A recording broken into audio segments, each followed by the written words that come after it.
জয় Hind. Government nursing কলেজে admission. Government nursing কলেজে কোন সকল ছাত্রছাত্রীরা এডমিশন হতে পারবে, কত পার্সেন্ট মার্কসের প্রয়োজন, আর্টসের ছাত্রছাত্রীরা কি এডমিশন হতে পারবে, লাস্ট ডেট কবে, এই সকল বিষয়গুলি নিয়ে আজ আলোচনা। দেখতে থাকুন ডিএলজি সত্যের সন্ধানে।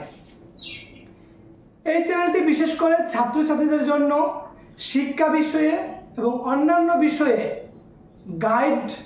গাইডেন্সের জন্য বা সত্যকে খুঁজে বের করার জন্য প্রচেষ্টা। তাই অবশ্যই লাইক, শেয়ার এবং সাবস্ক্রাইব করে পাশে থাকবেন। আলোচনায় ফিরে আসি।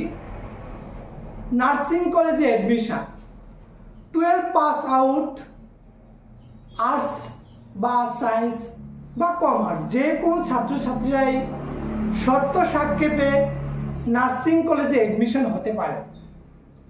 যে সকল ছাত্রছাত্রীরা আর্টস স্ট্রিমে পাস আউট তারা জিএনএম নার্সিং করতে পারে, আর যে সকল ছাত্রছাত্রীরা সায়েন্স নিয়ে পাস আউট তারা এএনএম নার্সিং করতে পারে।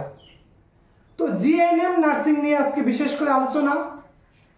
নার্সিং কলেজে এডমিশনের লাস্ট ডেট হলো 23 তারিখ।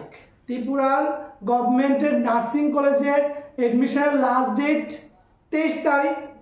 তাই আর দেরি না করে আজকেই www.dme.tripura.gov.in এই ওয়েবসাইটে গিয়ে আজকে অ্যাপ্লিকেশন করে এডমিশন হয়ে যাও।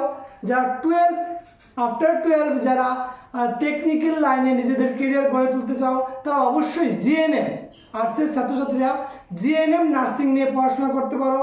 অবশ্যই আমি এখানে লিঙ্ক দিয়ে রেখেছি, আরও ডিটেলস জেনে আজকে আর দেরি না করে জিএনএম নার্সিং নিয়ে তোমরা এডমিশন হতে পারো এবং জিএনএম নার্সিংয়ে একটা ভালো কেরিয়ার গড়ে তুলতে পারো।